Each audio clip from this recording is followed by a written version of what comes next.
Hello दोस्तों, मैं अभिषेक स्वागत करता हूं आप सभी का अपने यूट्यूब चैनल फिट आईटीआई पे। आज हम लोग बात करने वाले हैं वेल्डर ट्रेड की, जो हमारी फोर्थ क्लास है। इसमें हम लोग बात करेंगे मैकेनिकल फास्टनिंग के बारे में, यानी कि कुछ मैकेनिकल बंधक होते हैं उनके बारे में बात करेंगे। क्योंकि जो हमारी वेल्डिंग है उसको पढ़ने से पहले थोड़ा सा जो है इनके बारे में हम लोग चर्चा करेंगे, जिससे आगे हम लोग समझ पाएंगे कि जो वेल्डिंग है हमारी वो जो है हमको क्यों पढ़नी है।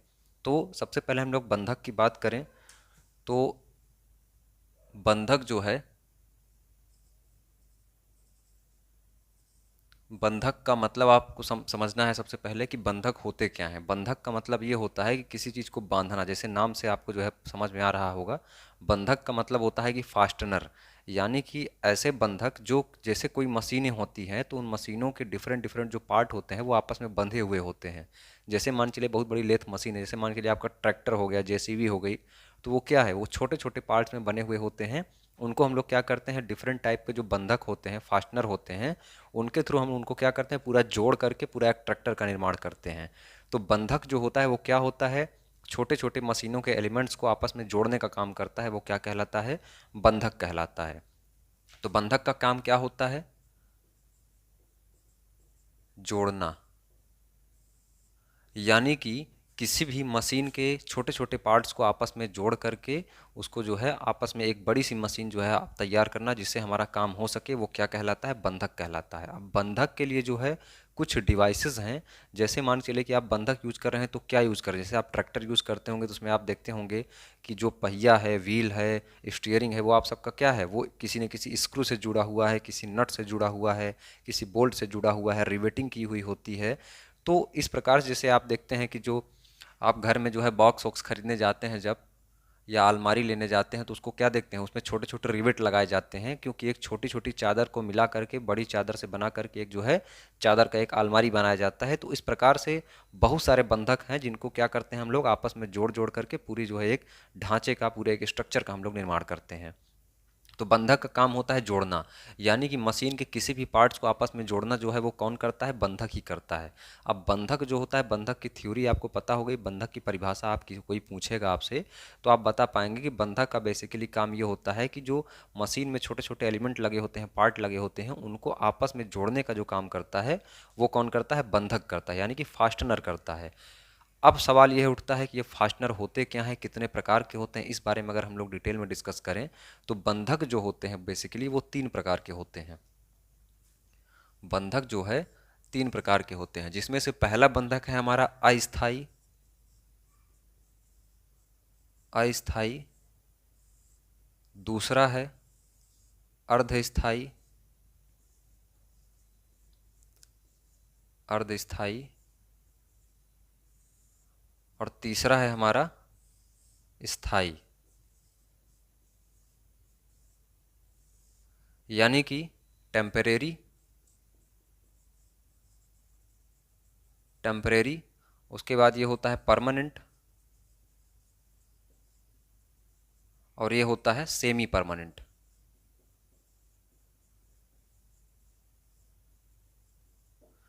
तो अब हम लोग इसको अगर डिटेल में डिस्कस करें कि तो अस्थाई बंधक होता है और अर्धस्थाई होता है और स्थाई होता है, तो ये बेसिकली होते क्या हैं। जैसे मान के चलिए कि आप ट्रैक्टर लेके आते हैं घर में, तो उसको आप देखते हैं कि कुछ उसके पार्ट्स ऐसे होते हैं जिसको आप क्या करते हैं, खोल नहीं सकते हैं कभी भी।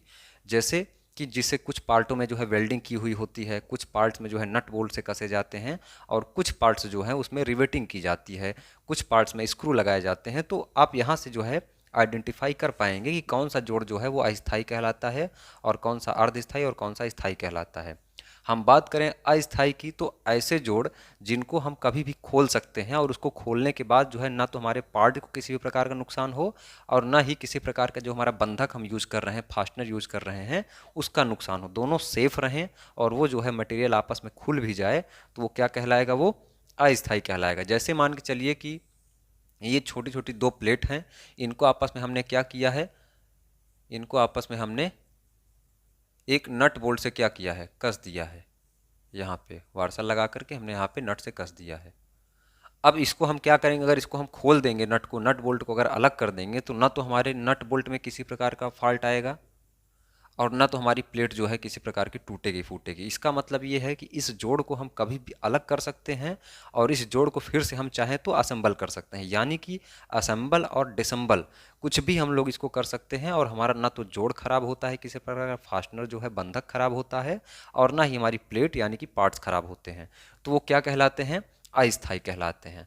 अब उसी प्रकार से हम लोग बात करें अर्धस्थाई के, तो अर्धस्थाई की हम लोग बात करें तो ऐसे जोड़ जिनको किसी भी युक्ति से अगर हम ऐसे पार्ट्स को जोड़ते हैं जिसमें क्या होता है कि हमारी जो प्लेट होती है वो अलग तो हो जाए। जैसे मान चलिए ये प्लेट है, इसमें हमने क्या किया, रिवेट कर दिया।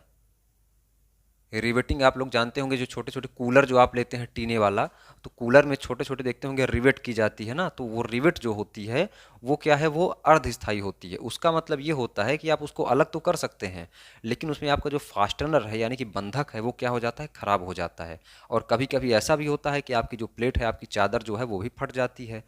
तो अगर सेमी परमानेंट की बात करें तो इसमें क्या होता है कि जो हमारा फास्टनर होता है या प्लेट होता है, इसके खराब होने का डर होता है, लेकिन क्या है, ये अलग हो जाती है, ये जो हमने कह सकते हैं। तो हमने ये जाना कि जो हमारी अस्थाई होती है उसमें हम जो है आसानी से पार्ट्स को अलग कर सकते हैं, ना तो हमारा फास्टनर खराब होगा और ना ही हमारा क्या है, प्लेट खराब होगी, मटेरियल खराब होगी, किसी प्रकार का जो हमारा वर्क पीस है वो खराब नहीं होने वाला है। उसी प्रकार से हम लोग बात करें अर्धस्थाई की, सेमी परमानेंट की, तो इसमें क्या होता है, हम लोग डीअसेंबल तो कर सकते हैं, किसी पार्ट्स को अलग तो कर सकते हैं, लेकिन नुकसान इसमें ये हो सकता है कि या तो हमारा फास्टनर यानी कि बंधक जो है, जो रिवेट जो है वो खराब हो जाएगा, या तो हमारी प्लेट खराब हो जाएगी। अब आप लोग बंधक का मतलब समझ रहे होंगे। अब इस प्लेट को जो है आपस में बंधक बनाने का काम कौन कर रही है, रिवेट कर रही है। यहाँ पे इस प्लेट को आपस में बंधक बनाने का काम कौन कर रहा है, ये नट और बोल्ट कर रहे हैं। तो बंधक जो होते हैं, यही छोटी छोटी जो युक्तियाँ होती हैं जिसमें हम आपस में किसी भी पार्ट्स को जोड़ते हैं, वो क्या कहलाते हैं, वो बंधक कहलाते हैं। उसी प्रकार से अगर हम लोग स्थायी बंधक की बात करें तो वो क्या होता है, हमारी वेल्डिंग जो होती है वो परमानेंट होती है। इसमें क्या होता है कि अगर एक बार हमने जो है किसी मेटल को दूसरे मेटल से जोड़ दिया, किसी एक पार्ट्स को दूसरे पार्ट से हमने जोड़ दिया, तो वो क्या है, वो अलग नहीं हो सकता है। उसको हम अलग करेंगे तो सब कुछ बेकार हो जाएगा और दोबारा जो है वो सही नहीं हो पाएगा। तो बेसिकली ये क्या होता है, वो स्थायी जोड़ होता है। वो जो है दोबारा हम क्या कर सकते हैं, उसको खोल नहीं सकते हैं। ये अंतर होता है अस्थाई, अर्धस्थाई और स्थाई में। अब इसके एग्जाम्पल की बात करें तो हमने आपको बताया इसमें क्या है, वेल्डिंग है, वेल्डिंग। अब यही वेल्डिंग हमारी क्या है, पूरे वेल्डर ट्रेड में हमको पढ़नी है। तो अगर हमारा पूरा वेल्डर ट्रेड कोई आपसे पूछे कि जो हम लोग वेल्डिंग करते हैं, जो वेल्डर ट्रेड है वो किस प्रकार का ज्वाइंट का निर्माण करता है, किस प्रकार के जोड़ का निर्माण करता है, तो आप बताएंगे कि वो क्या करता है, परमानेंट जोड़ का निर्माण करता है, यानी कि स्थायी बंधक के अंतर्गत वो आता है, स्थायी फास्टनर के अंतर्गत वो आता है। उसी प्रकार से अगर हम लोग अर्धस्थाई की बात करें तो वो क्या होता है, अर्धस्थाई में जैसे हमारी रिवेटिंग हो गई और सोल्डरिंग। रिवेट हमने यहाँ पे बताया था आपको, रिवेट और सोल्डरिंग। अब सोल्डरिंग क्यों है, सोल्डरिंग आप लोग जानते होंगे, जैसे आप किसी इलेक्ट्रॉनिक दुकान पे जाते हैं, आपकी कोई, आपकी मान लीजिए कोई घड़ी है, या फिर मान चलिए आपकी टीवी है, आपका रेडियो है, आपका डीटीएच है, कुछ भी इलेक्ट्रॉनिक डिवाइस है, तो वहाँ पे आप क्या देखते होंगे कि सोल्डर से वो रांगा वाला जो तार होता है, तो उससे क्या करता है, जोड़ता है। लेकिन कभी कभी एरर आ जाने पे उसको क्या करता है, अलग भी कर देता है, फिर से जोड़ देता है। तो वो क्या है, वो जो हमारा है वो अर्धस्थायी जोड़ है, यानी कि वो खुल जाता है, लेकिन उसका जो रांगा होता है, यानी कि जो उसमें लेड और टिन की जो हमारी वायर यूज़ की जाती है, वो एक बार ख़राब हो जाती है, फिर से हमको दूसरा उसमें मेल्ट करके पिघला के डालना पड़ता है। तो यानी कि हमने उसमें क्या जाना कि सोल्डरिंग में जो है हमारी वो बेस मेटल जो है वो जल्दी ख़राब नहीं होता है, लेकिन जिस चीज़ से, जिस युक्ति से हम जोड़ते हैं, जिस बंधक से जोड़ते हैं, वो बंधक हमारा ख़राब हो जाता है। लेकिन फ़ायदा यही है कि आराम से हम लोग इजीली इसको अलग कर देते हैं। किसी भी वायर को अलग करके गलत जुड़ गया तो फिर से आपको उसको क्या करते हैं, आप सही जोड़ देते हैं। तो ये सारी फ़ायदे जो है इसमें होते हैं।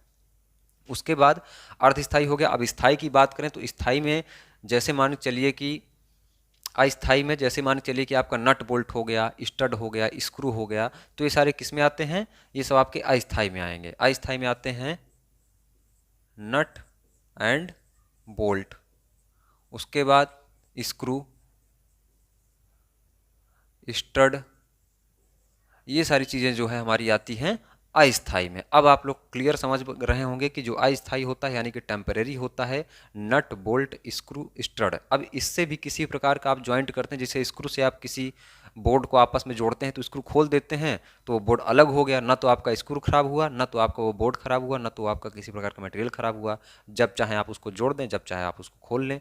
तो इसी प्रकार से हमने बताया, इसी से इसकी परिभाषा बनती है अस्थायी जोड़ की, कि ना तो जो है इसमें किसी प्रकार का हमारा फास्टनर खराब होता है यानी कि बंधक खराब होता है, और ना किसी प्रकार का हमारा बेस मेटल प्लेट जो भी हम लोग वर्कपीस यूज कर रहे हैं यानी कि कार्यखंड, वो खराब नहीं होता है, और इसको कभी भी हम लोग जो है ओपन कर सकते हैं। उसी प्रकार जो अर्धस्थायी हुआ हमारा, वो सेमी परमानेंट, उसमें हमारा जो है एक चीज़ का लॉस हो जाता है। जनरली लॉस किसका होता है? वो फास्टनर का लॉस होता है, यानी कि जो बंधक हम लोग यूज करते हैं, चाहे वो रिवेट हो गया, उस रिवेट को आप दोबारा थोड़ी ना यूज कर पाएंगे। जैसे आपने कोई कूलर है आपका जो सीट मेटल वाला है, जो आप लेके आते हैं मार्केट से, तो अगर उसको हम लोग खोल देंगे तो जो रिवेट होती है वो ख़राब हो जाती है, दोबारा से आपको दूसरी रिवेट वहाँ पे यूज़ करनी पड़ती है। उसी प्रकार से सोल्डरिंग में हम लोग क्या करते हैं, जैसे कोई गलत वायर जुड़ गया तो उसको क्या करते हैं, दोबारा से उसमें पिघला करके जो सोल्डर जो वायर होती है उसको फिर से हम डालते हैं, लेकिन हमारी जो वायर होती है वो ख़राब नहीं होती है जल्दी।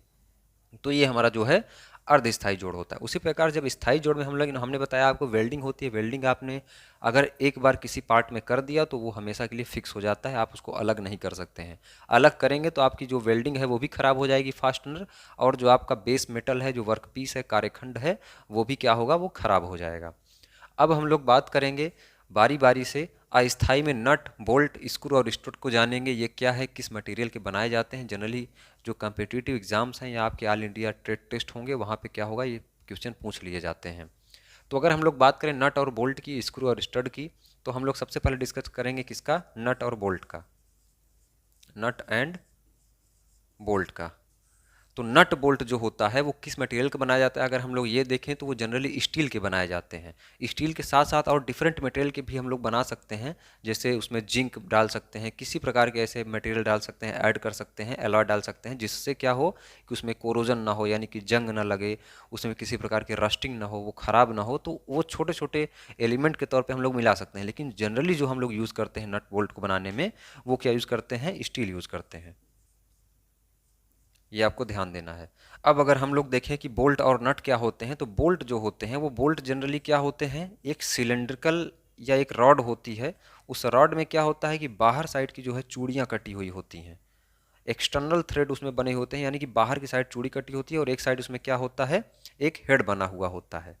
तो अब इसको आप समझ रहे होंगे कि बोल्ट और नट में क्या अंतर होता है। आपको बोल्ट और नट में जो है कंफ्यूज नहीं होना है। जैसे मान के लिए ये हो गया, मार्कर हो गया, तो ये मार्कर हो गया, तो इसके बाहर साइड में जो है राउंड राउंड टाइप की जो क्या होती हैं, वो चूड़ियाँ कटी हुई होती हैं, और एक साइड में क्या होता है, यहाँ पे एक हेड लगा होता है। तो जो हेड लगा हुआ होता है, इसी को हम लोग क्या बोलते हैं, बोल्ट बोलते हैं। इस राड को, पूरे राड को हम लोग बोल्ट नहीं बोलते हैं, ये जो इसका हेड लगा हुआ होता है, इसको हम लोग क्या बोलते हैं, बोल्ट बोलते हैं। उसी प्रकार से नट क्या होता है, अब जैसे दो पार्ट हुए, अब ये तो बोल्ट हो गया, अब इसमें हमको इंसर्ट करने के लिए जो है एक एक जो है छोटा सा ऑब्जेक्ट होता है जिसमें इंटरनल थ्रेड बनी हुई होती है। यानी कि जैसे ये मार्कर हुआ तो इसमें बाहर की साइड अगर हमने थ्रेड बना दिया तो क्या हुआ, बोल्ट हो गया और एक साइड हेड लग गया। लेकिन अब ये जो है इसमें अंदर की साइड चूड़ियाँ कटी हुई होती हैं, किसमें, नट में, और ये क्या करता है, इसमें जो है इंसर्ट हो जाता है और इसको चूड़ियों के द्वारा आपस में जो है टाइट और ढीला जो है आराम से हम लोग कर सकते हैं। तो नट क्या होता है, नट बेसिकली इसमें अंदर की साइड में जो है क्या होती हैं, चूड़ियाँ कटी हुई होती हैं। तो नट और बोल्ट में आपको कंफ्यूजन आपका जो है नहीं होना चाहिए। नट और बोल्ट जो जनरली स्टील के बनाए जाते हैं, और बोल्ट जो होते हैं वो एक राड जो होती है, उस राड में एक्सटर्नल थ्रेड कटी हुई होती हैं, और उस एक्सटर्नल थ्रेड में क्या होता है कि एक छोटा सा जो है हेड लगा हुआ आता है, उस हेड को हम लोग क्या बोलते हैं, बोल्ट बोलते हैं। और जो नट होता है वो उस नट में क्या होता है, अंदर की ओर चूड़ियाँ कटी हुई होती हैं, और वो उस नट में, बोल्ट में क्या है, उसको इंसर्ट कराया जाता है। तो ये बात हो गई अब हमारी नट और बोल्ट की। अब हम लोग बात करें कि नट और बोल्ट जो होते हैं वो कितने प्रकार के होते हैं। तो नट बोल्ट जनरली 4 से 5 प्रकार के होते हैं, 6 प्रकार के होते हैं, जिसमें से कुछ मोस्ट जो हम लोग जानते हैं क्या है, जैसे सिलेंड्रिकल नट, सिलेंड्रिकल, उसी प्रकार से स्क्वायर, उसके बाद हेक्सा, उसके बाद आई हेड और टी हेड, आई हेड और टी हेड। यहाँ हम बगल में आपको चित्र लगा दे रहे हैं, आप वहाँ से आइडेंटिफाई कर पाएंगे कि नट और बोल्ट जो होते हैं उनको कैसे कैसे हम लोग चित्रों के माध्यम से, उनके हेड के माध्यम से कैसे पहचानते हैं। अब ये जो बोल्ट होते हैं, इनको जो डिफरेंट डिफरेंट हमने पार्ट बताए हैं, ये बोल्ट के जो पार्ट होते हैं ये इसके हेड से जो है क्या होते हैं, परिवर्तित होते हैं। यानी कि किसी का हेड जो है वो स्क्वायर शेप का है, किसी का हेड जो है वो हेक्सा शेप का है, किसी का जो हेड जो है वो कैसा है, ऐसा आई शेप का बना हुआ है, तो उसको क्या बोलेंगे, उसको आई बोल्ट बोलेंगे। तो इस प्रकार से हम लोग क्या करते हैं, बोल्ट को क्लासीफाई करते हैं। यहाँ पे आप चित्र बगल में देख रहे होंगे, मैं चित्र बगल में लगा दे रहा हूँ, आप वहाँ से क्या कर सकते हैं, इजीली देख सकते हैं। उसी प्रकार से हम लोग नट का जो है देखेंगे, तो नट जो होता है वो कैस्टल नट होता है, कैस्टल नट हो गया, फ्लेंज नट हो गया, उसके बाद कैप नट हो गया। तो इस प्रकार के जो होते हैं वो नट कहलाते हैं। अब बात आती है कि नट और बोल्ट के बीच में एक वाशर का यूज किया जाता है। वाशर का, वाशर क्या होते हैं, वाशर का जनरली काम ये होता है कि जो जो लोड एरिया है, यानी कि जो लोड का जो एरिया है, लोड को वहन करने का जो क्षेत्रफल है उसको बढ़ाता है। जैसे मान चलिए एक छोटी सी पतली सी चादर है, ये यहाँ पे एक चादर है, इसको हमको आपस में जोड़ना है और यहाँ पे हम एक नट बोल्ट से जोड़ देंगे, तो ये क्या हो जाएगा, ये प्लेट जो है कभी भी क्या हो सकती है, यहाँ से छिन सकती है, यानी कि टूट सकती है, फट सकती है। लेकिन यहाँ पे हम एक इतना लंबा सा वार्सल लगा देते हैं बड़ा सा, तो ये क्या होता है, इस पूरे इतने बड़े एरिया को क्या करता है, सपोर्ट करके कवर करके चलता है। यानी कि जब कभी इसमें बहुत ज़्यादा फोर्स लगा के हम लोग खींचेंगे, तो ये जो बोल्ट है अगर ये खींचेगा तो ये पूरा जितने में वार्सल लगा हुआ है, वाशर लगा हुआ, उसको पूरा पकड़ के खींचने की कोशिश करेगा। तो उसके पास क्या है, स्ट्रेंथ ज़्यादा मिलेगी, उसको एरिया ज़्यादा मिलेगी, तो ये क्या होगा, जल्दी से जो है वो फेल होने के चांस उसके कम हो जाते हैं। तो वाशर का काम ये होता है। वाशर भी जो होता है वो दो प्रकार का होता है, एक स्प्रिंग टाइप का वाशर होता है और एक जो होता है वो प्लेन टाइप का वाशर होता है। तो हम यहाँ पे लिखते हैं वाशर का स्प्रिंग और प्लेन। तो स्प्रिंग और प्लेन दो दो टाइप के जो है वाशर होते हैं। स्प्रिंग टाइप के वाशर आप जनरली ऐसे समझ सकते हैं कि ऐसे स्प्रिंग टाइप का वाशर होता है, और प्लेन टाइप का वाशर आप लोग देखे ही होंगे, ये क्या होता है, प्लेन टाइप का वाशर होता है। तो ये वाशर हो गए। अब उसी प्रकार से हम लोग बात करें स्टड क्या होते हैं और स्क्रू क्या होते हैं। तो स्टड का जो काम, जैसे मान के चलिए कि कोई दो पार्ट आपस में है और ये क्या है, रॉड है, यहाँ से एक सॉकेट आई है और एक यहाँ से सॉकेट आई है। अब इन सॉकेट को आपस में जोड़ना है तो आप क्या करेंगे, ये जो स्टड होता है इसमें कहीं भी हेड नहीं लगा होता है, इसमें दोनों तरफ जो है पूरी चूड़ी कटी हुई होती है, और इसको इस सॉकेट में लगा के हम लोग फिट कर देते हैं और इस सॉकेट में लगा के फिट कर देते हैं, तो ये पूरा हमारा हाथ जो है आपस में क्या बन जाएगा, एक जोड़ बन जाएगा। तो स्टड का काम यही होता है। तो स्टड भी क्या होता है, वो भी स्टील का बनाया जाता है। स्टड क्या होता है, वो स्टील का बनाया जाता है। और स्टड में क्या होता है, ये भी एक क्या होती है, रॉड की बनी होती है, लेकिन इसमें क्या होता है, हेड नहीं होता है, इसमें पूरे दोनों तरफ क्या होती हैं, चूड़ियाँ कटी हुई होती हैं। तो ये क्या कहलाते हैं, वो स्टड कहलाते हैं। अब हम लोग बात करें स्क्रू की, तो स्क्रू क्या होता है, ये भी क्या होता है, एक सिलेंड्रिकल होता है, इसमें बाहर की साइड एक हेड लगा हुआ होता है, जहाँ से हम लोग किसी भी स्क्रू को आपस में इंसर्ट करा के किसी वुड में, लकड़ी में, या फिर किसी लोहे के किसी पार्ट्स में, जहाँ पे क्या होता है एक्सटर्नल, इसमें एक्सटर्नल चूड़ी कटी होती है, लेकिन जहाँ पे इसको हम इंसर्ट कराते हैं वहाँ पे क्या होती है, इंटरनल थ्रेड पहले से ही क्या होती है, बनी हुई होती है। जैसे मान के चलिए कि ये स्क्रू हो गया हमारा, तो ये स्क्रू में क्या है, बाहर की साइड थ्रेड कटी हुई है, बाहर साइड चूड़ी बनी हुई है। अब जहाँ पे हम इसको इंसर्ट कराएंगे तो इस होल में क्या रहेगा, पहले से ही अंदर साइड चूड़ियाँ बनी रहेंगी। तो इसको जब भी हम इसमें इंसर्ट कराएंगे और इसको कसेंगे, तो ये स्क्रू की बाहर वाली चूड़ी जो है वो अंदर वाली चूड़ी से क्या हो जाएगी, मैच करेगी, और हमारा क्या बनेगा, एक बंधक का निर्माण हो जाएगा। तो ये क्या कहलाएगा, स्क्रू कहलाएगा। तो अब हम लोग जो है अस्थायी जोड़ के बारे में पूरा डिटेल में डिस्कस कर चुके हैं। अब इसको हम लोग पूरा रफ करके, पूरा जो है क्लीन करके, फिर आपको बताते हैं कि जो सेमी परमानेंट ज्वाइंट होता है, इसमें हम लोग रिवेट की जो बात करते हैं, उस रिवेट को हम लोग थोड़ी सी समझने की कोशिश करते हैं। उसके बाद जो स्थायी जोड़ है यानी कि वेल्डिंग जो है, वेल्डिंग को हम लोग पूरे 50-60 लेक्चर में अच्छे से देखेंगे, पूरी वेल्डिंग को समझेंगे। ये थोड़ा सा जो है आपको जानने की ज़रूरत है, इसमें बहुत ज़्यादा आपको जो वेल्डर ट्रेड है आपका, तो इसमें बहुत ज़्यादा आपको जानना नहीं है। बस आप ये जानते रहिए कि अस्थायी जोड़ में क्या होता है, अर्धस्थायी जोड़ में क्या होता है, स्थायी जोड़ में क्या होता है, नट बोल्ट किस मटेरियल के बनाए जाते हैं, नट बोल्ट क्या होता है, उसके पार्ट्स को आप समझेंगे। जैसे हमने आपको यहाँ बताया, नट और बोल्ट में आप अंतर समझ पाएँ और स्क्रू समझ पाएँ, स्टड समझ पाएँ। स्टड लोग जल्दी नहीं समझ पाते हैं, तो स्टड में क्या होता है हमने बताया, इसमें जो है कहीं भी हेड नहीं होता है, पूरी एक रॉड होती है, उस रॉड में पूरी चूड़ी बनी हुई होती है। इसको इधर से भी कहीं लगा के सॉकेट में फंस सकते हैं और इधर भी लगा के आपस में क्या कर सकते हैं, बंधक का निर्माण कर सकते हैं। उसी प्रकार से अब अर्धस्थायी की हम लोग बात करेंगे कि रिवेट जो है वो क्या होता है।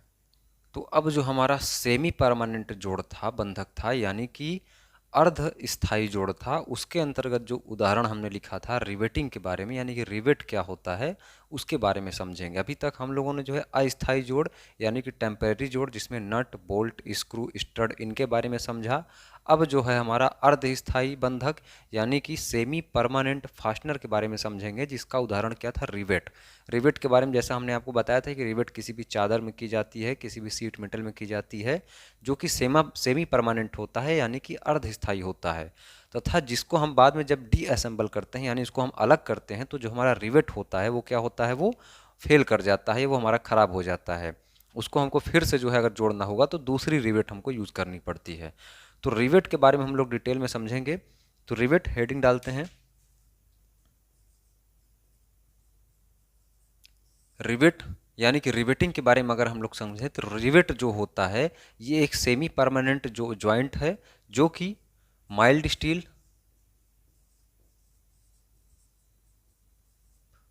स्टील, यानी कि मृदु इस्पात, मृदु इस्पात, राट आयरन, उसके साथ साथ कॉपर, तो इन धातुओं के क्या है हमारे रिवेट बनाए जाते हैं। तो ये जो है रिवेट की कुछ धातुएं हैं। इन धातुओं की जो हमारी रिवेट की जो सैंक होती है, रिवेट की जो पूरी बॉडी होती है, वो क्या किया जाता है, हम लोग माइल्ड स्टील से बनाते हैं, रॉट आयरन से बनाते हैं और कॉपर से बनाते हैं। लेकिन जनरली अगर क्वेश्चन में आपका ऑब्जेक्टिव पूछा जाए कि सबसे ज़्यादा हम लोग क्या उपयोग करते हैं, तो वो हम लोग क्या उपयोग करते हैं, वो हम लोग माइल्ड स्टील यानी कि मृदु इस्पात का हम लोग क्या करते हैं, यूज करते हैं। अब रिवेट की अगर हम लोग परिभाषा देखें तो रिवेट है क्या, ये जनरली क्या होता है, एक सिलेंड्रिकल जो होता है, यानी कि एक सिलेंड्रिकल रॉड होती है, एक सिलेंडर आकार की एक रॉड होती है, उसका होता है, यानी कि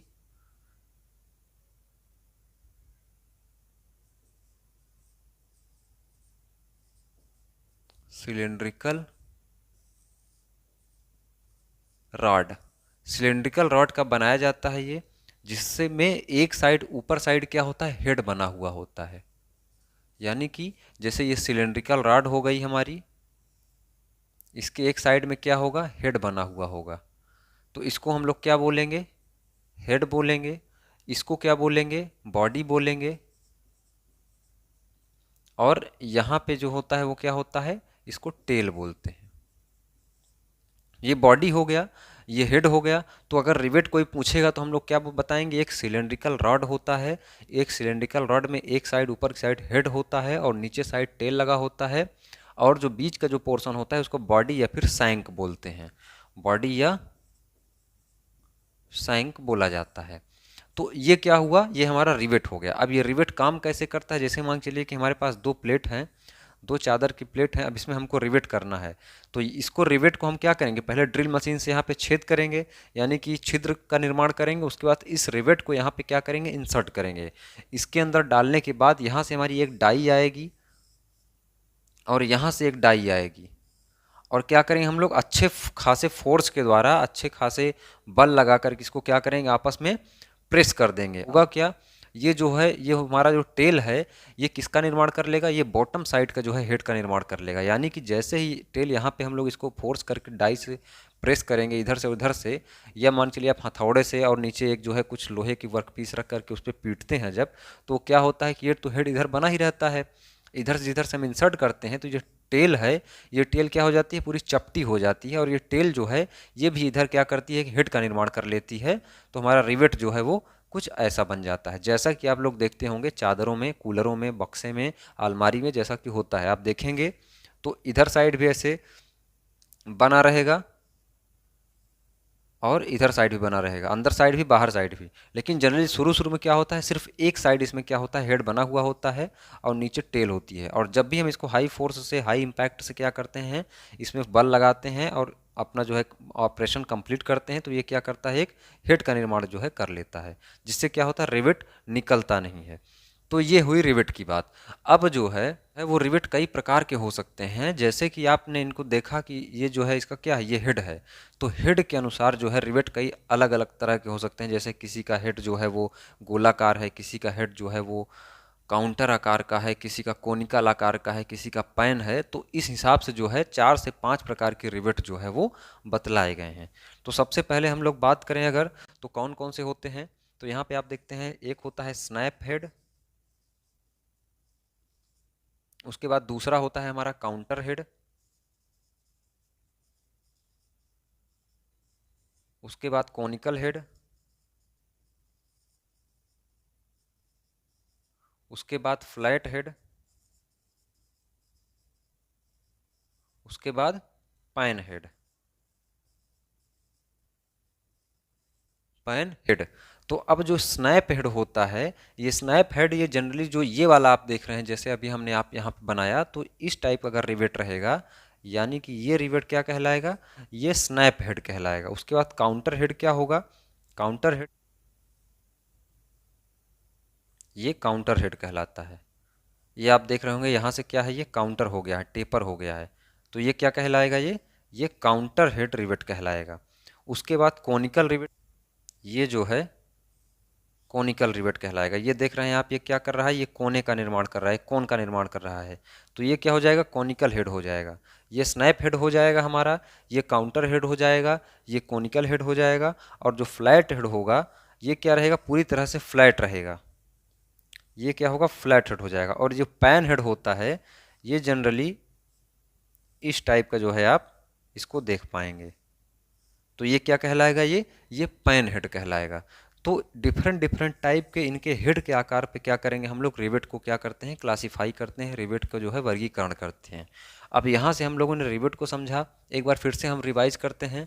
रिवेट जो होता है वो एक सिलेंड्रिकल रॉड होती है जिसमें एक हेड बना हुआ होता है, और ये जनरली किसके बनाए जाते हैं, माइल्ड स्टील यानी कि मृदु इस्पात के, राट आयरन के और कापर के बनाए जाते हैं। उसके बाद इसके हमने चित्र में हमने आपको बताया इसके पार्ट्स के बारे में, जो इसका ऊपर वाला पार्ट होता है ये हेड कहलाता है। उसके बाद जो इसकी पूरी बॉडी होती है, इसको बॉडी बोलते हैं या फिर शैंक बोलते हैं, और जो नीचे पतला सा पोर्शन होता है इसको टेल बोलते हैं। और जब भी हम इसको डाई से काफ़ी ज़्यादा मात्रा में बल लगा के फोर्स करते हैं, तो ये क्या करता है, जो टेल होता है ये भी क्या करता है, बॉटम हेड का निर्माण कर लेता है, यानी निचले हेड का निर्माण कर लेता है। तो एक ऊपर हेड हो गया और एक नीचे हेड हो गया, तो 2 हेड हो जाते हैं, जिससे क्या होता है, रिवेट हमारा निकलता नहीं है। उसके बाद हमने आपको बताया कि डिफरेंट टाइप के जो हेड होते हैं, जैसे स्नैप हेड हो गया तो स्नैप आकार का होगा, उसके बाद काउंटर हेड हो गया, काउंटर आकार का होगा, कोनिकल हेड हो गया जिसमें कोन आकार का होगा, फ्लैट हेड हो गया पूरी तरह से फ्लैट होगा, और उसके बाद पैन हेड जो हो गया उसका आकार कुछ इस टाइप का होता है। जो ये रिवेट होता है ये हम लोग यूज़ क्या क्यों करते हैं, इसके फ़ायदे क्या क्या हैं और इसके नुकसान क्या क्या हैं। तो देखिए, जो रिवेट है उसके बहुत सारे फ़ायदे हैं। जैसे फ़ायदे में हम लोग देखें अगर, तो ये जो है ये बहुत सस्ते होते हैं, सस्ते के साथ साथ बहुत हल्के होते हैं, और हल्के होने के साथ साथ बहुत ड्यूरेबल, यानी कि काफ़ी लंबे समय तक ये जो है चलते हैं। तो ये सारे इसके क्या हैं, फ़ायदे हैं। फ़ायदे में अगर आप लिखेंगे तो ये क्या होते हैं, सस्ते होते हैं, टिकाऊ होते हैं, मजबूत होते हैं, उसके साथ साथ हल्के होते हैं, और सबसे अच्छी बात यह है कि ये किसी भी धातु को अधातु से या अधातु को अधातु से किसी भी मेटल को मटेरियल से आपस में जोड़ सकते हैं, ये इनका सबसे बड़ा फायदा है। अब इनका नुकसान क्या है, इनका नुकसान ये है कि ये जो है सेमी परमानेंट होते हैं, यानी कि इनको हम क्या करते हैं, अलग नहीं कर सकते हैं, ये हमारा सबसे बड़ा नुकसान है। यानी कि एक बार जो हमने अगर ज्वाइंट कर दिया, तो जो है इसको हम लोग जब भी अलग करेंगे तो हमारा जो फास्टनर होगा यानी कि जो रिवेट होगा वो ख़राब हो जाएगा, ये इसका सबसे बड़ा हानि है। दूसरी जो इसकी सबसे बड़ी हानि है वो ये है कि अगर जो वर्कर है जो काम कर रहा है रिवेटिंग का, अगर वो समझदार नहीं है, उसको इस क्षेत्र में नॉलेज नहीं है, तो वो क्या करेगा, सही से रिवेटिंग जो है वो नहीं कर पाएगा, जिससे क्या होगा, लीक की प्रॉब्लम जो है, यानी कि एयर और वाटर के पासेस की प्रॉब्लम जो है वो क्रिएट हो सकती है। तो ये दो जो है इसके नुकसान हैं।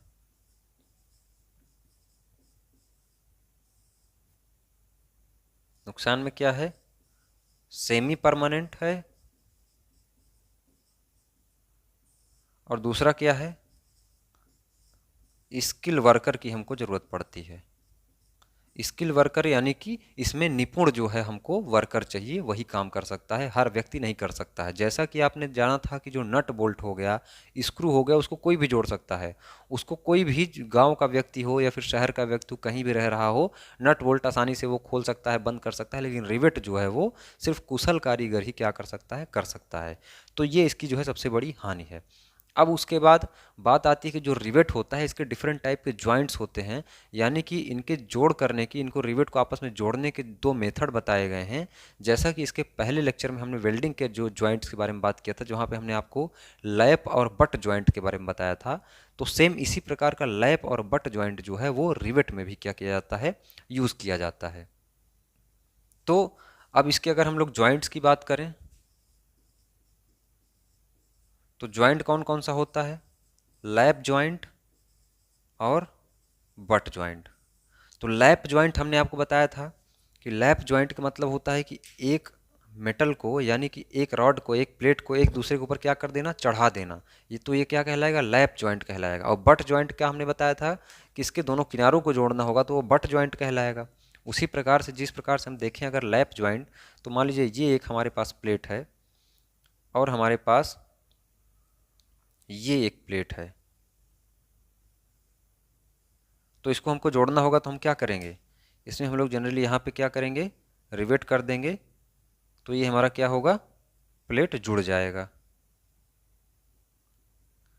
तो लैप जॉइंट में भी single lap joint, double lap joint और ट्रिपल लैप जॉइंट होते हैं। उसी प्रकार से बट जॉइंट में क्या होते हैं, सिंगल स्ट्रैप्ड बट जॉइंट और डबल स्ट्रैप्ड बट जॉइंट होते हैं। तो अब बट जॉइंट की अगर हम लोग बात करें, तो जैसे मान चलिए कि हमारे पास ये प्लेट है, इस प्लेट को हमको इस प्लेट से जोड़ना है। तो अब ऐसा तो नहीं है कि हम लोग वेल्डिंग कर रहे हैं तो इस प्लेट को इस प्लेट से ऐसे जोड़ देंगे, वेल्डिंग तो हमारे पास कोई युक्ति है नहीं, हमको तो रिवेट करना है। अब यहाँ पे हम रिवेटिंग कैसे कर दें कि ये जुड़ेगा, तो जैसे ये दोनों मार्कर को हमको आपस में जोड़ना है इस टाइप से, यानी कि बट जोड़ में हमको जोड़ना है, तो हम लोग क्या करेंगे, ये यहाँ पे मार्कर रखेंगे और इसके ऊपर क्या करेंगे, एक पतली सी चादर इधर भी लगा देंगे और इधर भी लगा देंगे, और यहाँ पे दोनों साइड क्या करेंगे, रिवेट कर देंगे। समझ रहे होंगे आप लोग। तो यहाँ पे हम लोग क्या करेंगे, ये दो जो है, ये प्लेट 1 है, ये प्लेट 2 है। अब इन दोनों प्लेट को हमको जोड़ने के लिए क्या करना पड़ेगा, एक यहाँ इतनी बड़ी सी चादर लगा देंगे और एक यहाँ इतनी बड़ी सी चादर लगा देंगे। अब यहाँ पे हम लोग इसको क्या करेंगे, इजीली रिवेट कर देंगे। तो ये हमारा जॉइंट का निर्माण हो जाएगा।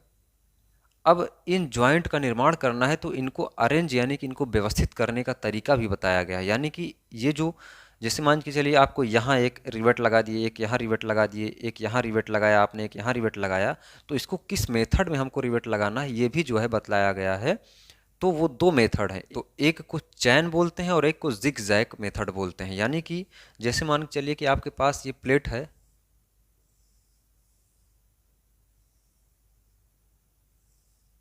ये प्लेट हो गई, इसको हमको रिवेट करना है। तो चैन में क्या होगा, यहाँ पे हमने रिवेट कर दिया, यहाँ पे कर दिया, यहाँ पे कर दिया, यहाँ पे कर दिया, यहाँ पे कर दिया, यहाँ पे कर दिया, तो ये चैन का निर्माण किया। इसको क्या बोलते हैं, चैन रिवेटिंग मेथड। चैन रिवेटिंग। अगर हम इसको क्या बोलेंगे, अगर इसको हम लोग जिग जैग में बनाना चाहेंगे तो वो क्या होगा, जैसे मान के चलिए ये हमारा हुआ। अब जिग जैग में क्या होगा, ये होगा यहाँ, यहाँ होगा, यहाँ होगा, यहाँ होगा, उसी तरह से यहाँ होगा, यहाँ होगा, यहाँ होगा, यहाँ होगा।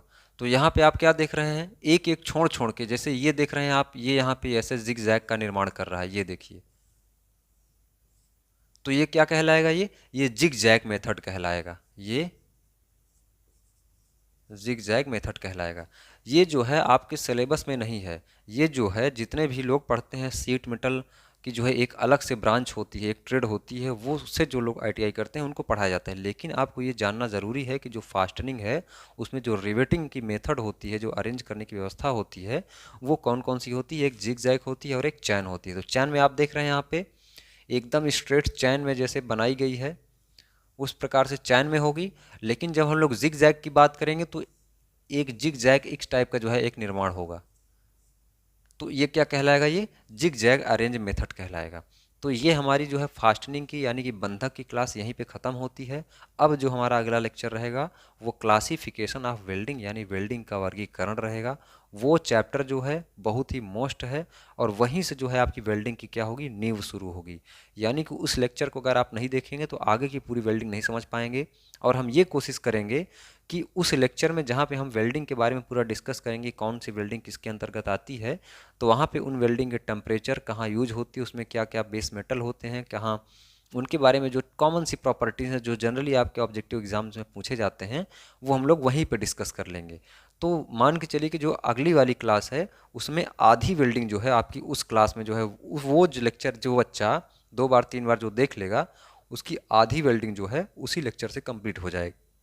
क्योंकि जितने भी डिफरेंट टाइप के कम्पिटिटिव एग्जाम्स होते हैं उसमें वेल्डिंग के प्रकार में अगर हम लोग बात करें तो पूछ लेगा कि आर्क वेल्डिंग किस टाइप की वेल्डिंग है, फ्यूजन है, प्रेशर है, या फिर टिग वेल्डिंग जो है वो किस प्रकार की वेल्डिंग है, मिग वेल्डिंग जो है वो किस प्रकार की वेल्डिंग है, और उसका थर्मिट वेल्डिंग जो है वो किस प्रकार की वेल्डिंग है। तो इस प्रकार से डायरेक्ट पूछ लिया जाता है वर्गीकरण से कि ये वेल्डिंग जो है वो किस प्रकार की वेल्डिंग है।